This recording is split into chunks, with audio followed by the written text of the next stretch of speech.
We are looking for work that yields results and are not opposed to any procedures, whether it's a meeting or otherwise. The important thing is to achieve positive outcomes that serve the interests of Syria and Turkey. This was President Assad of Syria, speaking earlier in the summer. If the meeting were to lead to results, or if embracing, reproaching and kissing beards, as it is said in colloquial language, achieves the country's interests, I will do it. The meeting is not the issue. The problem lies in the content of the meeting.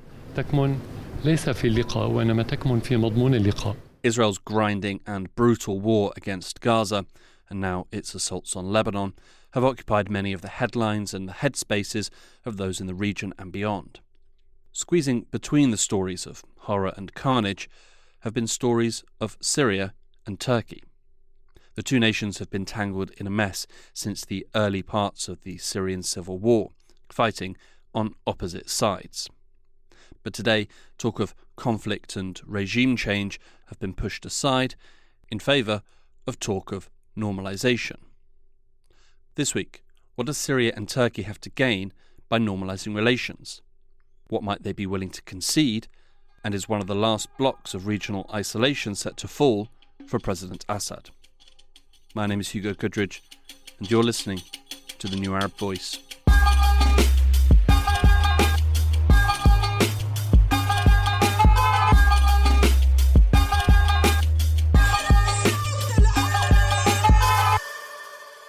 The story of the Syrian civil war is a long and tragic one. To précis the information, President Assad, with vital help from both Russia and Iran, survived in office. The war cost the lives of over 600,000 people and left the country shattered. It was a sort of Pyrrhic victory for Assad, who today only controls around 60% of Syria. The majority of the contested land is in the north, and important to understanding the relationship between Syria and Turkey. When we talk about northern Syria, we can split the region in three: the northwest, the north, and the northeast. The northwest region, by which we mean the city of Idlib and parts of its surrounding countryside, is controlled by a group called Hayat Tahrir al-Sham. They are an Islamist organisation with links to Al-Qaeda and are in opposition and have fought against the Assad regime. In the north, the more traditional opposition, comprised mainly of the Syrian National Army. They are supported and funded by Turkey. Additionally, Turkish forces are also present in this area and on the border of the northwest area.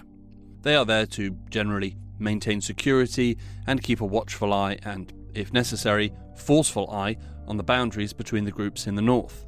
In the northeast, Kurdish groups. The largest and most significant Kurdish group is the Democratic Union Party, or PYD. The legislative body that oversees the Kurdish-controlled region is the Autonomous Administration, although much of the power of this body is centralised in the hands of the PYD. The Syrian Democratic Forces, or SDF, are the main military force. The primary component of these forces are the People's Protection Units, or YPG. Also present in the northeast and supporting Kurdish forces are forces from the US. There are greater complexities inside each of these territories, but these are the broad brushstrokes of the situation on the ground today. Normalisation efforts between the Assad regime in Damascus and the Turkish government in Ankara have their eyes firmly fixed on the situation in the north. Starting with Syria, what do they have to gain by normalising with Turkey? Syria's normalization with Turkey would be definitely an important and significant process in the regional normalization of the Syrian regime. This is Joseph Daher, a professor at Lausanne University in Switzerland and founder of the blog Syria Freedom Forever, which has been ongoing for the past 2 years, mostly symbolized with the return of Syria to the League of Arab States and restoration of diplomatic ties with Saudi Arabia. During the Syrian civil war, the regime, led by President Bashar al-Assad, committed brutal atrocities, some of the worst seen in modern times. These crimes prompted many nations, both regional and further afield, to cut ties with Damascus. In recent years, Syria has slowly been welcomed back into the fold. See past episodes for more details. Syria's regime is too weak politically, economically, and militarily to regain northern territories, including the territories under the control of the Turkish army in the northwest, which has been under the control of Turkey for several years now. And Syria could not be able to regain these territories without the approval, without the coordination of Ankara. As mentioned, after years of brutal conflict and, in essence, a victory, Assad only controls around 60% of the country. He would like to take control of the other 40%, but can't. He has neither the political nor popular support in those areas, nor the money, nor the military strength. If he is to take control, then the land will have to be given to him by those who hold it now, namely Turkey. This is true in the northwest and north. Normalisation with Turkey would be in Assad's interest if it meant he could take back control of those areas. It is also true in the northeast, although this land is not held by Turkey, and here the interests of Syria and Turkey dovetail. Right now, the YPG-PYD presence is the main national security threat for Turkey.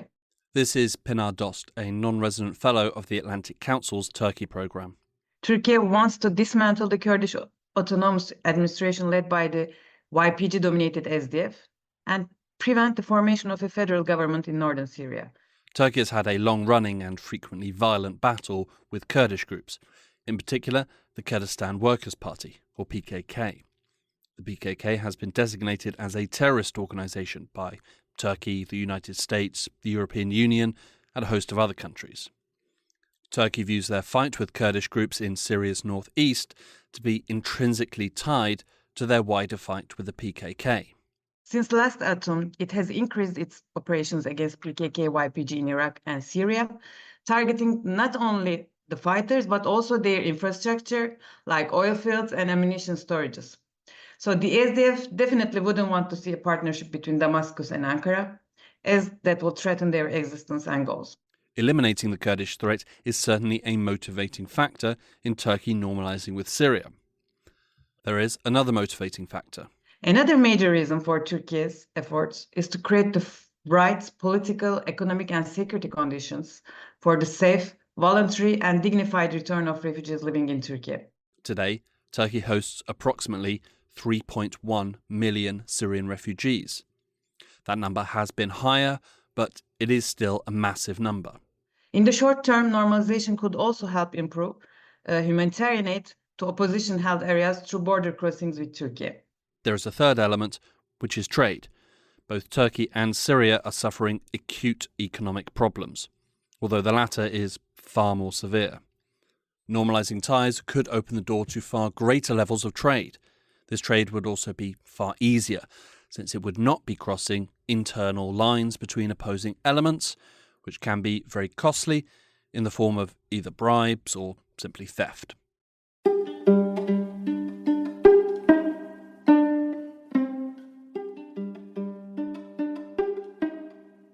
There's a lot to go through. Much of this process starts with the withdrawal of Turkish forces from Syria. The Syrian regime demands regarding continuous improvement of relations with Turkey, or improvement of the retaliation path with Turkey, has been the same for the past few years, basically asking a withdrawal of Turkish army from the northwest. Turkey's military presence is the strongest opposition to the regime in Damascus that still exists within its borders. And it makes sense that Syria would want foreign powers, who weren't specifically invited, to leave. I believe this kind of condition is mostly rhetorical, as the Syrian regime is too weak to make demands on the Turkish regime, plus is unable to manage these territories without the assistance of the Turkish regime. If you take control of an area, the general expectation is that you are then responsible for that area. You'd be expected to provide security, homes, services, and some basic living standards. The Assad regime is struggling to do that in the areas it currently controls. In 2023, the United Nations reported that about 90% of Syrians live in poverty. This year, the World Bank reported that 27% of Syrians, about 5.7 million individuals, live in extreme poverty. In April, the Deputy Governor of the Central Bank of Syria announced that the annual inflation rate in Syria reached 122%. Turkey believes that the Syrian regime is unable to manage the northwestern territories because it's a population, also the local population, is seen and is wisely perceived, rightly so, by regime as being opposed to the Syrian regime, while in the northwest it is also unable to manage a future without what is currently the ruling authorities of the self-administration areas. So basically the regime's weakness and inability to guarantee the interests of the Turkish government is impacting any progresses regarding full restoration of ties between the two countries. It's an odd situation. Syria wants full control over its territory, but if it did get what it wants, it would be unable to manage or control it. This has the potential to further weaken the position of leaders in Damascus. And to add to the oddness, the Assad regime would benefit if Turkish forces remained. And it's here where Syrian and Turkish interests align. The Kurdish areas in the northeast. In July, President Erdogan of Turkey addressed an audience in Istanbul. We are determined not to allow any structure that would pose a threat to our country on the Iraq and Syria line. Just looking at the type and variety of weapons seized is enough to reveal how Turkey is fighting a multinational and multi-partner terror consortium.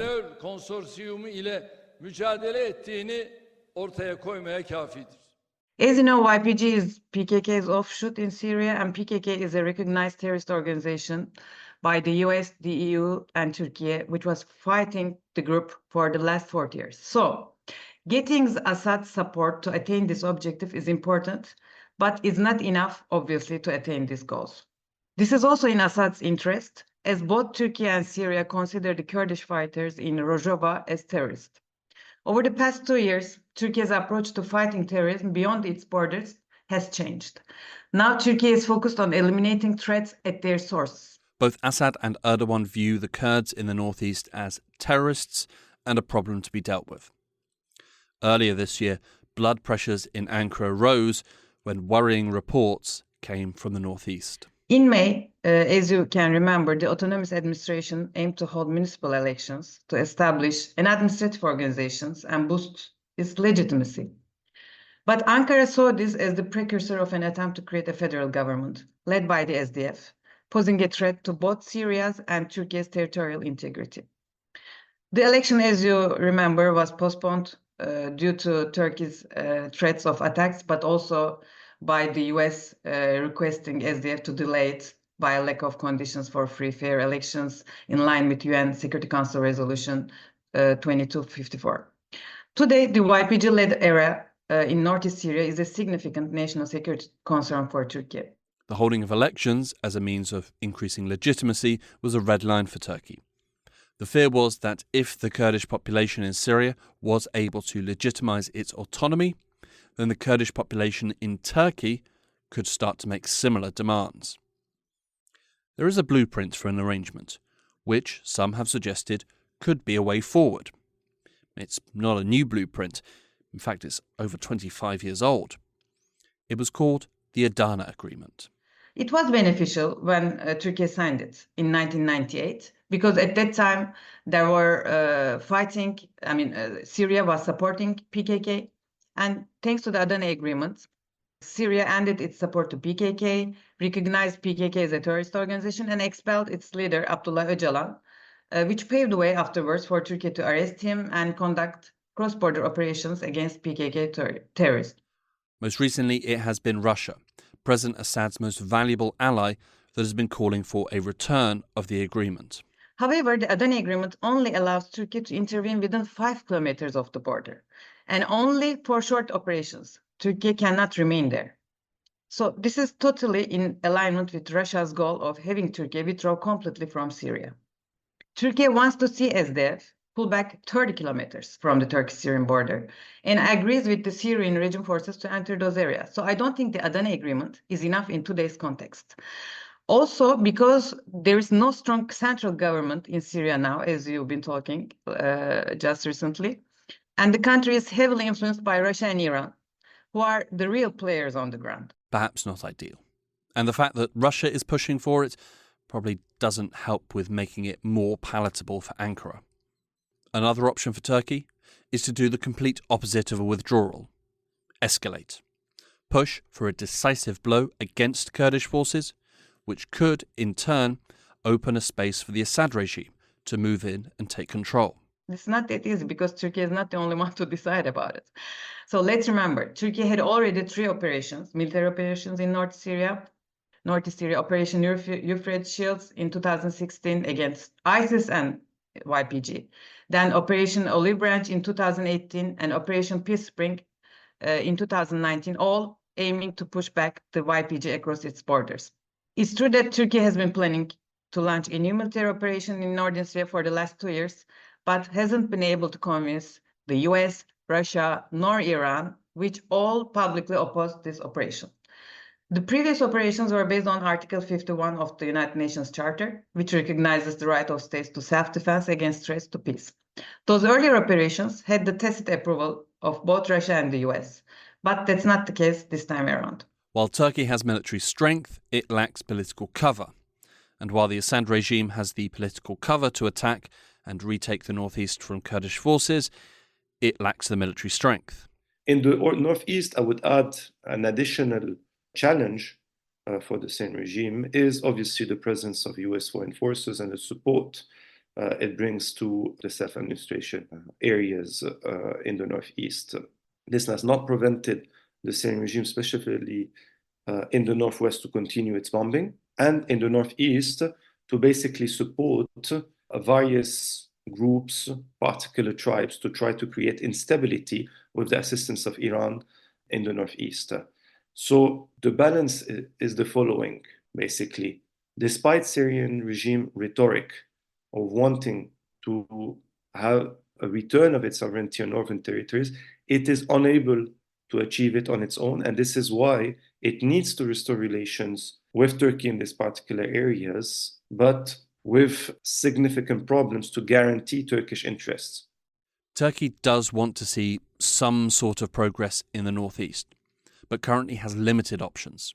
It wants to remove what it views as a Kurdish threat, but there is also a concern that an Iranian presence could build up in the area, which Turkey does not want either.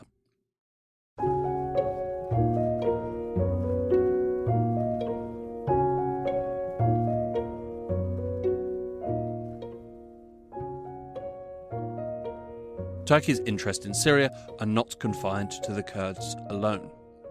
For years, it has been the main backer of the Syrian opposition, supporting political groups in the north of the country and providing military aid. A normalisation agreement between the Assad regime and Turkey would leave those groups in Syria who still vehemently oppose Assad in a dangerous position.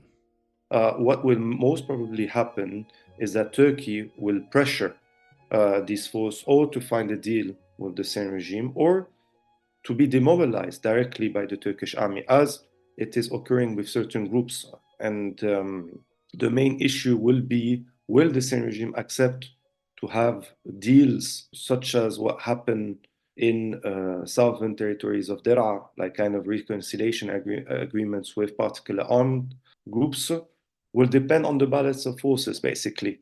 We shouldn't forget that reconciliation agreements were put forward by Russian mediators, and it nearly, not completely failed. There are still some units which were Free Syrian Army that still exist, but with limited capacities and not in any capacities to challenge the regime. And these areas have witnessed high instability with assassinations. So I would argue that the destinies and the future of the SNA is very much in danger and threatened anytime the normalization process move forward. Southern Syria provides us with an interesting insight about what could be expected. What is called a reconciliation deal would be struck, followed by, in some instances, brutal punishment by the Assad regime for past rebellious actions, which go against the terms of the deal, leading to an increase in anger and low-level but persistent assassinations and attacks by rebel groups, which the regime has little capacity to do much about. This is more or less how it played out in southern Syria. None of it is good for the opposition, nor the civilian population in those areas. They worry that a rapprochement between Erdogan and Assad could come at their expense, especially since one of the Assad's preconditions for talks with Turkey was to stop Ankara's support for the opposition. Since the first ministerial high-level meeting between Turkey and Syria in 2022, let's think it was almost 2 years ago, each time there were statements from both sides or mediators, we've seen protests in the opposition-held cities against Turkey's engagement with the regime. But there were also other developments recently, such as crossing opening connecting regime-controlled areas in Aleppo city with opposition-controlled areas, seen as a concrete step toward normalization.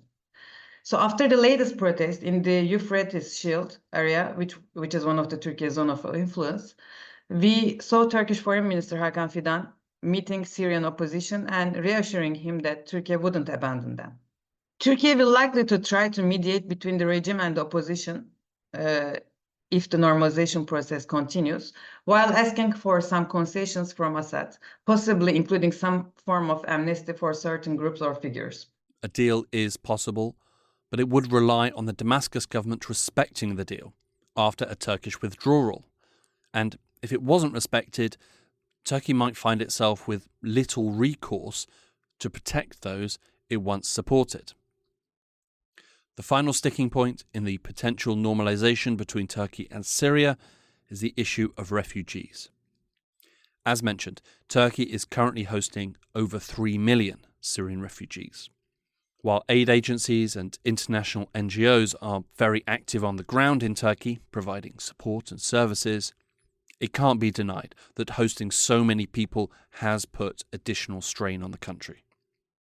When the conflict began in Syria, Turkey allowed a vast number of people to flee the intense violence and brutality of the conflict, a kindness that shouldn't be forgotten. More recently, the refugee issue has become significantly more contentious in Turkish society and Turkish politics. Syrians have found themselves subject to violent attacks, abuse, and intimidation. Over the summer, several cities in Turkey saw anti-Syrian riots and mob violence, with businesses and properties being damaged and set ablaze. The issue of repatriating Syrians has been a big political topic during both the local elections in 2019 and also this year, and to a lesser extent during the May 2023 presidential elections.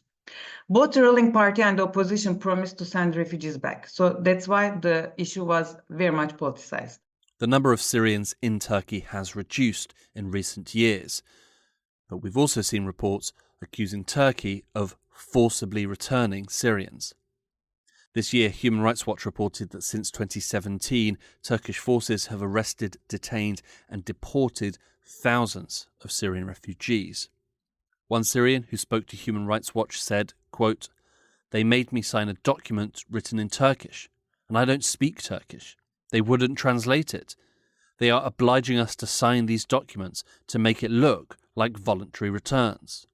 Already more than 600,000 refugees have already returned. So the number of registered Syrians fell down, but there have been reports arguing that some of these returns, as you said, were forced. But we don't have any official evidence to back that up. So while the government might choose not to extend the temporary protection status for these refugees, because this is something which is repeated every year legally, international law states that they can't force anyone to return, but only facilitate voluntary returns. The situation for Syrians living in Turkey is becoming more precarious every day. If a normalisation agreement is reached, the pressure on those Syrians to return to Syria will likely increase, and with it, hostility in some areas of Turkey against refugees will also increase. It will leave these Syrians with a choice: remain in a hostile environment or return to a potentially much worse environment. In the case of the normalization process moving forward between Ankara and Damascus, the forced return of vast amount of Syrian refugees from Turkey to Damascus will definitely be a threat on their lives. We've seen numerous reports of international humanitarian organizations showing and demonstrating how large number of Syrian refugees going back to Syria have been tortured or been threatened by torture, having to spend enormous amount of money to be spared, etc. I don't believe this would be much different with Syrian refugees coming back from Turkey. In addition to this, there would be this suspicion from Syrian regime authorities of anyone being in Turkey of having had opposition activities to the regime. So therefore increasing, threats of torture, threats on their lives even more, I would argue. There are pressing issues for both Syria and Turkey, and both governments have their reasons to push for normalisation. But the tangled mess that lies at their feet is currently looking impenetrable. A mess of demands and counter-demands, inability and unwillingness. Today, the Syrian regime is unable to manage its own territories. Syrians are lacking everything. So imagine trying to manage the northwest with additional refugees coming in and a population that is considered hostile to Damascus, which has seen numerous displacement of Syrians from inside of Syria leaving their own territories, which were previously under opposition, armed opposition group, fleeing towards the northwest. So this is why I'm saying Turkey has strong interest to see things moving forward, but it knows it needs evolution that doesn't come directly from Damascus, but rather on the regional and international political scene in this perspective. Will Syria and Turkey normalise? Today or tomorrow? No. But in the future? Most likely. The path for Assad's normalisation has been set over recent years, and Turkey will, more than likely, walk it. This will be politically beneficial for the two countries. But the same cannot be guaranteed for the people, perhaps in particular the people of Syria. Civilians living in Kurdish areas face utter uncertainty, and across Syria, people are still living under the thumb of a brutal dictator who has proven he will stop at nothing to achieve total control.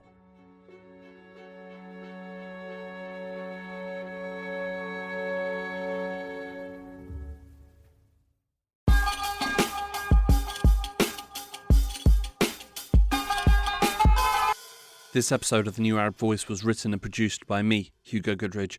Our theme music was by Omar El Phil. The New Arab Voice will be back with a new episode soon. Until then, you can find all our previous episodes on all major podcast platforms. You can subscribe to the show to get notified for when a new episode drops.